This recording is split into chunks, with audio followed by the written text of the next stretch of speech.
dia a todos, bom dia a todas, bom dia para você que nos assiste pela Pop TV em Sobradinho e Porto Alegre ou nos escuta pela Cultural FM em Santa Catarina e no Rio Grande do Sul. Sejam todos muito bem-vindos e bem-vindas a mais um ICL Mercado Investimentos. Hoje sextamos com o índice de inflação porque finalmente saiu o IPCA final de 2025. Tanto medição de dezembro, quanto medição do mês que fecha o ano, né? Então a gente vai saber a variação acumulada no ano e nos 12 meses, que é aquele momento que as duas vão para o mesmo lugar, e a gente vai saber também se ela acelerou ou não em relação ao mês passado e se ficou dentro da meta esperada pelo Banco Central. Será que ficamos abaixo do teto da meta? Vamos descobrir hoje. Além disso, hoje é sexta-feira, né? E tem aquele perigoso clima. O que tem de sexta-feira com perigoso clima? A nossa querida Sexta de Arromba. Então a gente vai comentar uma coisa que rodou aí nas redes sociais em relação ao mercado de trabalho.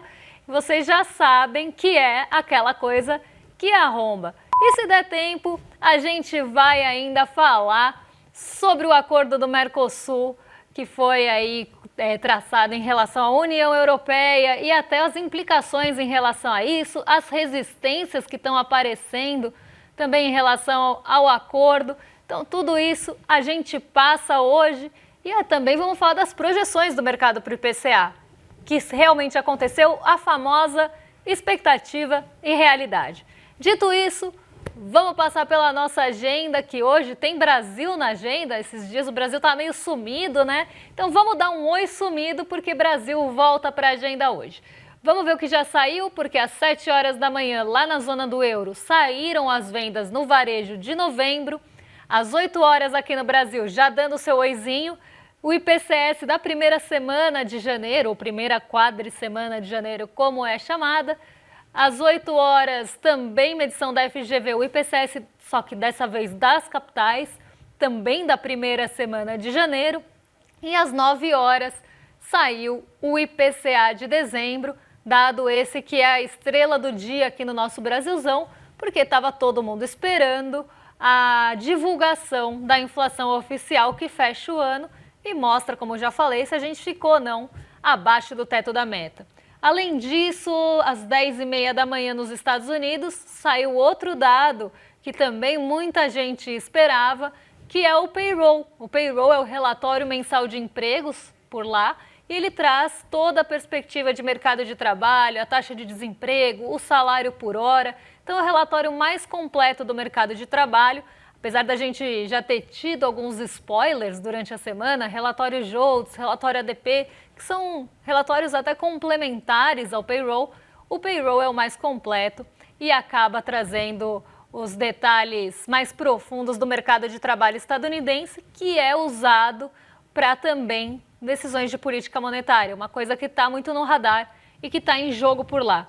Meio-dia nos Estados Unidos também sai o índice de sentimento do consumidor, e, além disso, também tem expectativas de inflação para 1 e 5 anos. Então, expectativa de inflação mais no curto e mais no longo prazo. Às 15 horas, também nos Estados Unidos, temos poços de petróleo e plataformas em operação.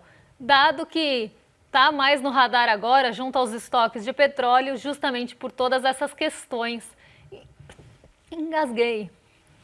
Nossa, todas essas questões envolvendo a commodity. Vou aproveitar então para tomar uma água, porque eu realmente engasguei aqui.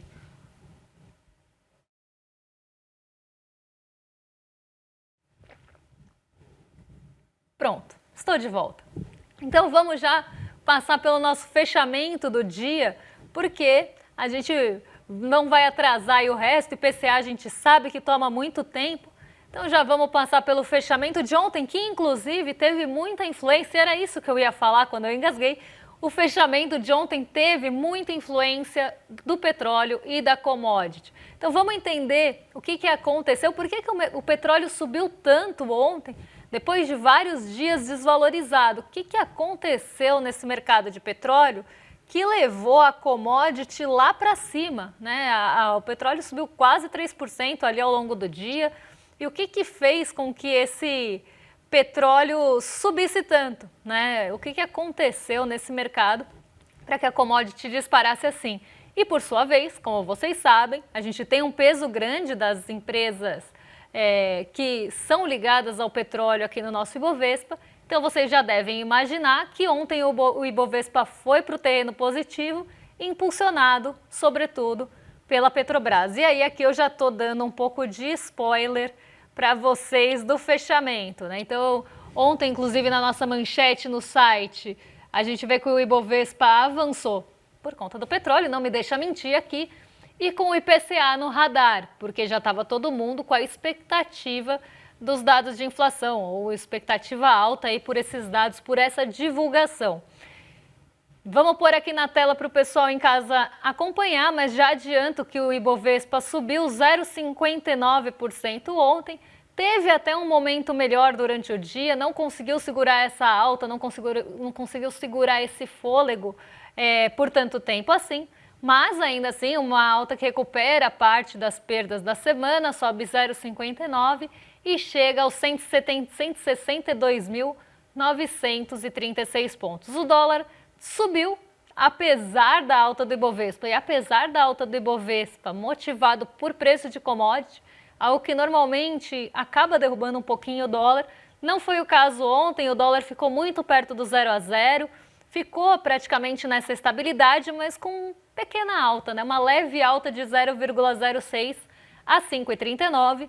O S&P 500 subiu 0,01, também bem perto da estabilidade, também bem perto do 0 a 0, quase nula a variação para cima do S&P, e a Nasdaq afundou 0,44. Então vamos entender por que esse movimento em Nova York foi misto e por que aqui no Brasilzão a gente teve essa alta de 0,59 ontem. E aí eu começo falando justamente pelo petróleo, ou começo pelo petróleo falando dele, porque foi a estrela do dia nas movimentações globais e acabou, claro, a commodity jogando o nosso Ibovespa para cima. O que aconteceu com o petróleo? Mais uma vez, não foi uma única questão. Foram várias questões e que perpassam pelo cenário geopolítico também. Todas as incertezas envolvendo o Irã acabaram no radar. A gente está falando de um país produtor de petróleo. Então, toda vez que você tem qualquer que seja conflito, qualquer que seja situação envolvendo um grande produtor de petróleo, isso entra no radar e começa a ameaçar a produção dessa commodity. Então, ontem isso acabou ganhando um pouco de força junto aos outros fatores que já estavam acontecendo. Então, você tem a questão ainda venezuelana no radar, apesar dela estar ali, né, entre uma incerteza de que você vai fornecer petróleo para os Estados Unidos, é essa a leitura do mercado, inclusive Donald Trump deixou isso bastante explícito em todas as suas falas, quem vai explorar, quem vai trabalhar esse petróleo são as empresas estadunidenses e muito provavelmente isso vai para o fornecimento dos próprios Estados Unidos. Então, você tem essa expectativa de que o petróleo pode ser um pouco mais abundante com esse fornecimento para os Estados Unidos e com essa maior produção. Essa maior produção atuaria como força contrária para derrubar o preço. Só que toda a incerteza também envolvendo o território, toda a incerteza envolvendo o conflito também entre os países, acaba puxando para o outro lado. É como se fosse uma correlação de forças ali, uma para cada lado. Então isso traz incerteza. Sempre que tem incerteza, a gente sabe que o mercado fica mais volátil. Então você tem essas duas forças atuando ali em relação à Venezuela. Agora a questão iraniana entra no radar também. E você ainda tem toda a recuperação do preço do petróleo que acabou caindo nos outros dias. Então você teve quedas bastante fortes nos outros dias e agora praticamente uma recuperação, um sinal de recuperação da commodity. Além disso, como eu já falei, os países produtores de petróleo, o clubinho da OPEP, que decide muito em relação à commodity e decide a direção do preço da commodity, também resolveu que talvez não continue ali aumentando a produção, porque nos outros meses eles tinham decidido que poderiam aumentar um pouco a produção. Provavelmente agora essa produção vai entrar em pausa, até porque o preço do petróleo caiu. Quando o preço do petróleo cai muito, eles começam a ajustar a produção dentro desse clubinho que decide muita coisa em relação a preço, então não dá para falar que existe livre mercado quando a gente tem uma força atuante desse jeito. Você tem ali esse acordo para que não tenha o mesmo acréscimo, esse mesmo incremento na produção como antes. Isso não quer dizer que eles vão cortar, mas isso quer dizer que eles vão diminuir o aumento. Talvez comece a aumentar só um pouquinho e depois talvez não aumente mais. Então depende dessas reuniões e desses relatórios que são divulgados mensalmente pelo OPEP.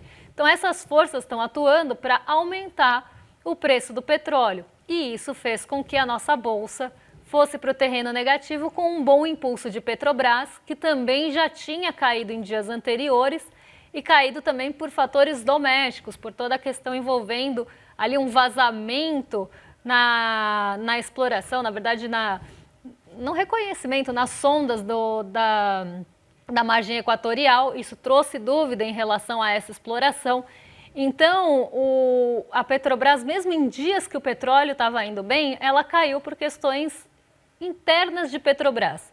Ela já estava com o preço lá embaixo. E aí, agora com o petróleo subindo e essa incerteza sendo diluída, ela conseguiu dar um salto até um pouco maior e impulsionar o nosso Ibovespa para cima. Então não tem como falar do dia de ontem sem passar pelo preço do petróleo, que está realmente voltando cada vez com mais força para o radar dos investidores e para o cenário geopolítico também. Muita gente fala, petróleo ficou no passado, né? Petróleo está ficando para trás. Parece que não, porque justamente tem um presidente nos Estados Unidos que continua colocando o petróleo nesse patamar de exploração e de protagonismo. Agora, falando de Nova York, por que é que os índices não foram na mesma direção? Nasdaq, como a gente sabe, é uma bolsa voltada para empresas de tecnologia. É um índice que tem a composição ligada a empresas de tecnologia. E ontem não foi um dia bom para empresas de tecnologia. Elas voltaram a oscilar e acabaram derrubando o índice ligado, claro, ao setor. Em contrapartida, S&P 500, por mais que tenha também alguma ligação com tecnologia, que possa ser afetado por algumas questões envolvendo tecnologia, outros fatores também deixaram de forma que ele ficasse ali perto do 0 a 0. Uma das coisas foram as empresas ligadas à defesa. Elas subiram bastante com todas as questões que estão acontecendo nos Estados Unidos agora, com todos os pronunciamentos de Donald Trump falando que ele vai colocar mais dinheiro no poderio militar. Então essas empresas ligadas à defesa acabaram subindo bastante com isso, sofreram ajuste durante o final da semana. Então isso tirou um pouco de força de algumas bolsas nova-iorquinas ou de alguns índices nova-iorquinos. Por outro lado, S&P 500 também tem energia e o petróleo subiu ontem. Então, duas forças também atuando de forma contrária aqui. Por isso ele conseguiu ficar no terreno positivo, mas não com um fôlego tão grande. Como a gente vê aqui, o movimento ficou muito ligado e girando muito em torno dessas questões de petróleo e principalmente as questões geopolíticas. Nesse começo de ano, que a gente tem um ritmo mais lento na divulgação de resultados, e claro que lá nos Estados Unidos, somado a tudo isso, ainda tinha a expectativa por um payroll mais fraco, e isso traz também esse sentimento misto em relação à economia estadunidense. Então, a economia do país norte-americano pode desacelerar e isso reforçar a queda dos juros, o que traria apetite pelo risco. Só que ela desacelerar também mostra que a economia por lá está desaquecendo, então as empresas também sofrem. Aí mais uma correlação de forças ali, um cabo de guerra, cada um puxando para um lado. Então havia muita expectativa pelo payroll, isso a gente não pode tirar da fórmula aqui, mas o cenário geopolítico e o cenário político também acaba tomando protagonismo quando os indicadores ainda estão numa lentidão em serem divulgados, que é o cenário que a gente vê nesse começo do ano. Quantos indicadores muito relevantes a gente teve na agenda essa semana? Então, isso abre espaço para que outros fatores acabem puxando aí os mercados e conduzindo os mercados, justamente ganhando esse protagonismo. Vamos falar de PCA, porque, como eu falei, era um dado muito esperado, mexeu com o fechamento ontem e mexe com o nosso bolso. Então vamos falar desse índice de preços ao consumidor, divulgação do IBGE, mas antes vamos ver o que o mercado estava esperando pro IPCA e vamos ver se ele acertou ou não as suas projeções e expectativas para a inflação.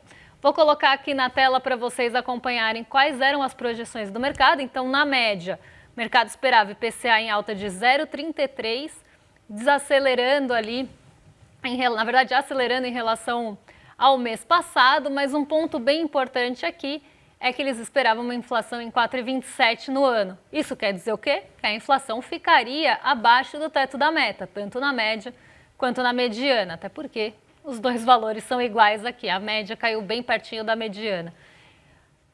O piso era de 0,27, então a menor projeção do mercado foi de 0,27 e a maior de 0,45. Isso é interessante porque não tem um espaço tão grande entre o piso e o teto. O mercado não estava tão sem consenso assim para o mês de dezembro. O mercado estava praticamente concentrado aí, o quê? Em 0,18 ponto percentual entre o mínimo e o máximo. Isso quer dizer que os dados estão mais concentradinhos, não teve uma galera viajando muito no popular. Quando a gente pega a distribuição dessas projeções, a gente consegue ver que a maior parte dos 38 respondentes ficaram ali nesse intervalo justamente entre 0,31 e 0,33 e boa parte, também 15 respondentes dos 38, ficaram entre 0,34 e 0,35, faixinhas bem estreitas aqui, até porque não tem muita amplitude, como eu falei, entre o teto e o piso. Então as faixas ficaram muito estreitas e você tem praticamente 50% do mercado esperando alta de 0,33% na inflação, o que leva, por isso, a média e a mediana para o mesmo valor. O mercado não estava tão criativo assim em relação, para não falar outra coisa, não estava tão criativo em relação às projeções da inflação, estavam mais pé no chão, pelo menos nesse dezembro, e eles esperavam, né, analistas e especialistas aí do mercado, esperavam duas coisas: aceleração dos alimentos e queda no grupo habitação, principalmente vinda aí da energia elétrica. Agora vamos entender se o mercado errou ou se o mercado acertou as suas projeções, porque agora a gente vai ver a realidade e não as expectativas que a gente estava vendo antes. Então já vamos passar por esse índice de inflação, porque a inflação a gente sabe que interessa aí ao nosso bolso e toma bastante tempo aqui do programa. A inflação ficou em 4,26, então um pouquinho abaixo daquela inflação projetada para o mercado e principalmente aqui, eu acho que o que é importante a gente falar é que ficou abaixo do teto da meta de 4,5. Então eu queria muito saber, assim, é uma curiosidade minha, eu diria, por que as expectativas estão tão desancoradas, segundo o Banco Central? Porque toda a ata do Copom, claro que a gente sempre fala que é um copia e cola, né?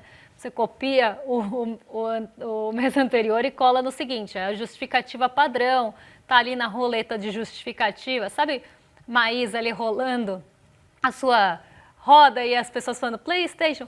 Então, é tipo isso, você roda e você vê o que cai. Pelo menos metade delas ali vão ser expectativas desancoradas. Então você roda e fica lá, será que vai cair expectativa desancorada esse mês?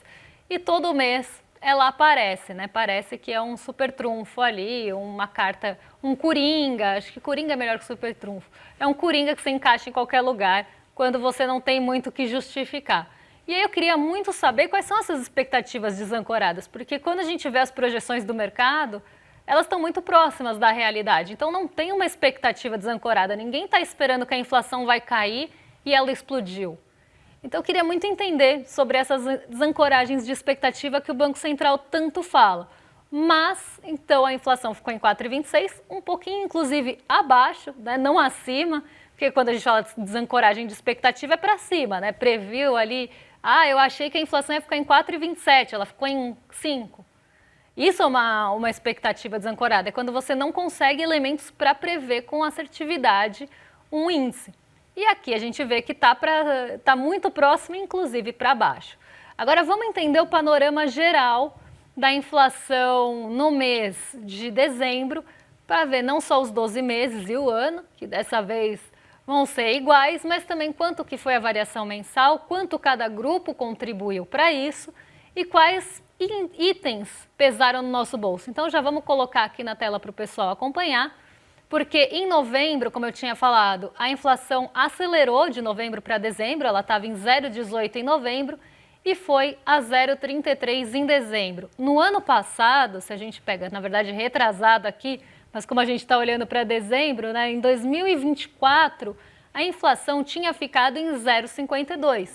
Então, também uma desaceleração entre o mês de dezembro de 24 para 25, embora ela tenha tido um aumento no mês de novembro para dezembro. Isso levou a inflação a 4,26 e o mercado aqui, vou dar os parabéns, porque eles conseguiram acertar pelo menos a variação mensal e também os fatores que influenciaram a inflação. Mas aí também não precisa ser muito genial para entender que a habitação poderia atuar como um diminuidor e como um redutor da inflação, porque a gente teve mudança na bandeira da energia elétrica entre novembro e dezembro. Então, se você tem mudança tarifária, é esperado que você tenha um recuo nos preços. Então, já vamos ver aqui a parte de grupos, já que eu entrei nesse assunto, para a gente entender como é que fica, né, esse recuo, esse impacto, na verdade, dos grupos que compõem a inflação e o que pressionou, o que recuou, o que mudou,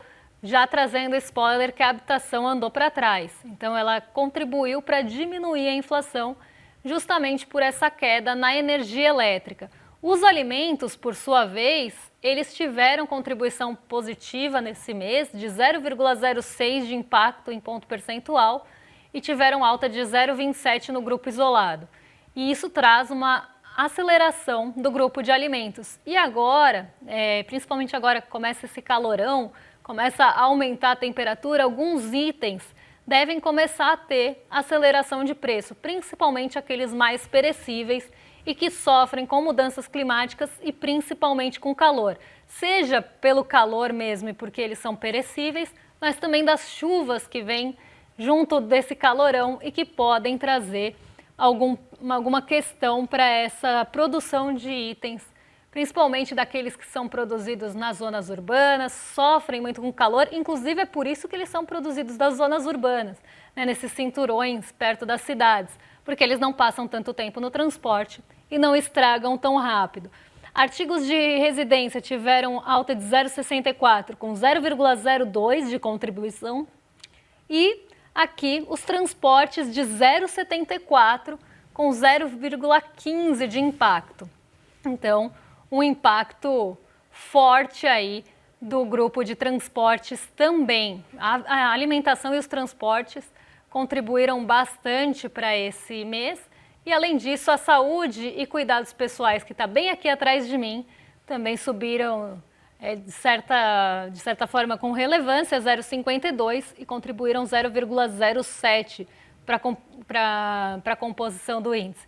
Então, a única força que atuou de forma contrária e que diminuiu a inflação foi justamente a habitação por conta da energia elétrica. Então, aqui também o mercado acertou e a gente vai ver agora os itens que mexeram com a inflação e que pressionaram o bolso do trabalhador nesse mês de dezembro. Apesar da megera estar domada aqui, a inflação ela ainda tem os itens, né? A gente precisa entender o que está pesando, até porque, principalmente quando a gente fala de alimentos, isso acaba pesando também mais no nosso bolso, porque a gente gasta boa parte do orçamento em alimentos, principalmente quando a gente tem menores rendas. Então, vamos ver aqui como é que fica essa variação dos alimentos, que em 12 meses, aqui não tem o grupo, mas depois eu pego para vocês, mas o que pressionou aí os nossos alimentos, nosso grupo de alimentos? A cebola teve uma variação de 12%, mas aqui no acumulado em 12 meses ainda controlado em 3%, e como eu falei, né, a gente deve começar a ver alguns itens, principalmente esses itens mais perecíveis, como a cebola, às vezes até o tomate volta para o protagonismo da inflação quando a gente tem mais calor, porque ele é bastante sensível a calor. As frutas também subiram, 1,26, as carnes 1,48, mas com acumulados em 12 meses não tão altos, justamente porque durante o período, né, durante o ano, durante os 12 meses, eles não subiram tanto. Eles conseguiram ter uma trégua e agora eles voltam a aparecer, eles voltam a acelerar. Vamos ver rapidinho aqui o grupo de energia, só para entender de onde vem essa alta dos transportes e a gente já passa para o nosso próximo assunto, que é o assunto do dia. Então já vamos ver aqui a energia elétrica. Como eu falei, caiu 2,41, muito por essa mudança de bandeira tarifária, foi a 12,31 nos 12 meses. E o etanol, era aqui que eu queria chegar, o etanol voltou a subir nesse mês, isso já era esperado, já tinha aparecido no IPCA 15, já tinha aparecido em outros índices de inflação. O etanol sobe 2,83 e já tem um acumulado em 12 meses de 7,15. Então, o etanol aqui, por questões bastante específicas também, etanol tem uma série de motivos ou fatores que acabam levando ele para cima. Por exemplo, a disponibilidade para produzir etanol, se você vai produzir a cana para exportar açúcar, se valer a pena, vai deixar aqui para produzir etanol, depende do que está valendo a pena no mercado internacional. E o etanol sofre bastante com isso. Então, o etanol aqui subindo 2,83 e puxando também os transportes e o grupo para cima. Dito isso, vamos falar o quê? Porque chegou aquele momento que a gente gosta, que é ela, a cesta de arromba. Vamos rodar a vinheta. É hora da cesta de arromba!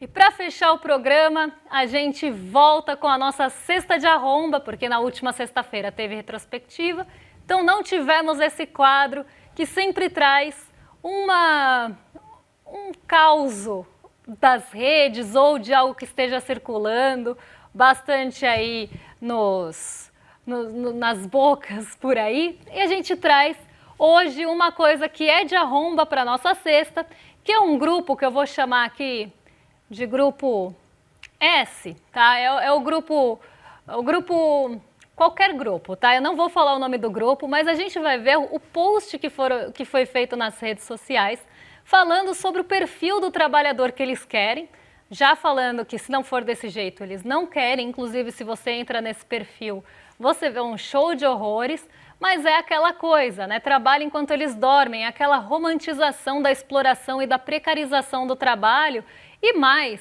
falando que lá não tem aquela galera chata que fica falando, ai, quero meus direitos, segundo aqui, tá? O perfil do grupo fulano. Então, o grupo fulano postou assim, a nossa empresa já tem o quê? 77 pessoas. Não sei como eles conseguiram contratar 77 pessoas com esses requisitos. Eu não faria o requisito, porque eu já não faria o requisito logo no começo. Mas vamos continuar. 0 home office, todo mundo vai presencial. Para ele deve ser bom, né? Deve morar perto do trabalho. Agora, para quem fica mais de 2 horas no transporte para chegar no trabalho, deve ser bastante gostoso aí, 0 home office, inegociável. Ninguém com o perfil, esse é o melhor, ninguém com o perfil quer os meus direitos. Então lá ninguém briga pelos direitos trabalhistas, ninguém é muito chegado nisso, coisa de gente chata, né? O mundo tá ficando chato, querer direito. Lá não. Lá ninguém quer os direitos, aí ele pode explorar à vontade, né? Pode ter jornada de 20 horas, pode trabalhar 7 sem descanso, olha que bom, não precisa ter descanso entre as jornadas, ninguém quer os direitos. Dá para explorar muito bem, dá para ganhar muito em cima do trabalhador. 4 milhões por mês com margem de 70. Aqui queria entender também, né? Da onde vem essa margem de 70, é bom ficar de olho. Não deu oportunidade para ninguém. Isso eu queria entender também. Quando eu li, eu até achei que fosse brincadeira. O que será que é um item 5? Não deu oportunidade para ninguém. Será que é porque eles não têm vagas afirmativas? Algo assim que eles considerem vitimismo? Não sei, não entendi muito bem esse tópico. Inclusive, deixo aí para nossa audiência comentar, porque eu queria entender o que é não dar oportunidade para ninguém. Vamos lá. 90% do time de outros estados do Brasil, que não são home office, então que mudaram para trabalhar. Deve ser muito bom trabalhar nesse grupo fulano aqui, porque 90% dos times de outros estados e que mudaram para trabalhar lá, devem trabalhar, gostar muito de trabalhar lá, né? Ou sei lá, né? As pessoas não encontraram coisa melhor. Gente de 19, 35 e 50 anos para mostrar que não tem etarismo, né? Aí fizeram uma média. Mas aqui, gente, o que a gente vê são, mais uma vez, aquelas características de vagas e de empresas, grupos, que acabam sempre colocando a exploração do trabalhador e essa romantização da exploração, quase ali a exploração e a romantização desse burnout, né, que as pessoas vão acabar tendo ali, trabalham enquanto eles dormem e têm um burnout aos 25 anos. Então você vê essa romantização do emprego e quem vai contra isso, quem não quer, né, é porque não quer trabalhar, porque não está afim. E normalmente é isso que você vê. Aí você vê uma pessoa dessa falando, ai, tá tão difícil de contratar, né? Por que será? Será que é porque você não quer uma pessoa que lute pelos seus direitos? Será que é porque você não quer uma pessoa que tenha ali qualquer questionamento e pensamento crítico em relação ao mercado de trabalho? Será que é porque você não dá oportunidade? Porque você mesmo falou. Então, eu infelizmente fiquei pouco tempo e gostaria de ficar mais tempo na nossa cesta de arromba, mas fecho o nosso programa nesse clima de sexta-feira que a gente adora. E agora, vou só dar um recadinho muito rápido, porque no dia 29 de janeiro, às 8 horas, tem o Mapa da Mina. E apesar do mercado ter acertado hoje a projeção de inflação, a gente sabe que eles erram 95% das vezes. Mas o Mapa da Mina não. O Mapa da Mina é o contrário, a gente acerta muito. Então, se você quiser saber as perspectivas para o ano de 2025 e usar como uma bússola mesmo para decidir a sua vida, decidir seus investimentos, saber para onde deve caminhar, tanto ali a parte financeira como a avaliação mais ambiental, também de contexto internacional, fica ligado no Mapa da Mina. A única coisa que eu peço para vocês é que vocês se inscrevam em iclmercado.com.br para não só receber o convite para participar da aula, já que ela é gratuita, a gente pede para se inscrever, mas também para você lembrar e no dia 29 não ser ali surpreendido de esqueci da aula. Não, você não vai esquecer e você ainda vai ser lembrado, afinal. É um evento muito importante que muita gente espera o ano todo. Me despeço por aqui, desejo um excelente final de semana para vocês e agora vou mandar para os nossos vizinhos de cima que hoje tem carinha nova aí, temos André Uzeda e o William De Luca. Alguém falou aqui na Voz da Consciência, posso falar?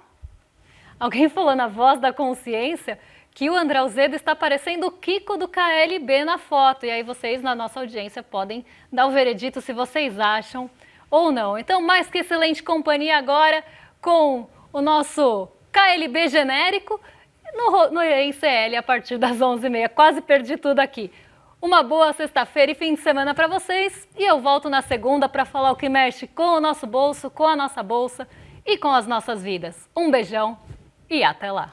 Nos últimos meses, o mercado financeiro do Brasil viu de tudo. Dólar oscilando, bolsa surpreendendo, fundos multimercados se recuperando depois de anos. Enquanto isso acontecia, muita gente que segue o mercado tradicional simplesmente não entendeu nada. Porque a verdade é uma só. O que o consenso do mercado fala não é necessariamente o que acontece no mundo real. E é justamente por isso que no dia 29 de janeiro, às 8 horas, eu, Débora Maganha, vou estar lado a lado ao Eduardo Moreira no Mapa da Mina de 2026.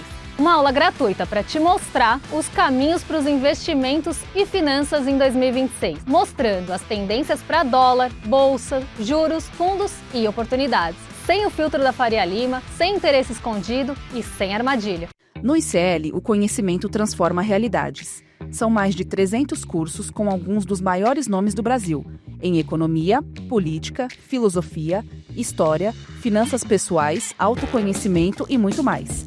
Aqui, cada aluno faz parte de um projeto único, 100% independente e financiado pelos próprios estudantes. É graças a quem se torna aluno que o ICL existe e o jornalismo livre chega até você. Se inscreva agora em icl.com.br e torne-se aluno. Estude, apoie e faça parte da revolução do conhecimento.